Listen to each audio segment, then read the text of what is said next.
அனைவருக்கும் வணக்கம். இது இப்போ அந்த அலையன்ஸ் ஒரு டிரான்ஸ்ஃபர்மேட்டிவ் ஸ்டேஜில் தான் இருக்கு. It is in a fluid stage only.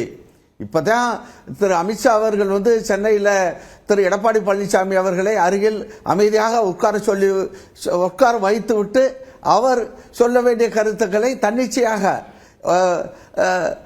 சொல்லிவிட்டு சென்றிருக்கிறார். கூட்டணிக்கு தலைமை தமிழ்நாட்டில் கூட்டணிக்கு தலைமை எடப்பாடி பழனிசாமி அவர்கள் அப்படின்ற ஒரு ஸ்ட்ராங் ஸ்டேட்மெண்டோட தான் அந்த பிரஸ் மீட் முடிஞ்சிருக்கு. அப்படி இருக்கும்போது அமைதியா இருந்தா என்ன, இல்ல உரக்க பேசினா என்ன, யார் தலைவர் அப்படின்றத நிரூபிச்சிருக்காரு.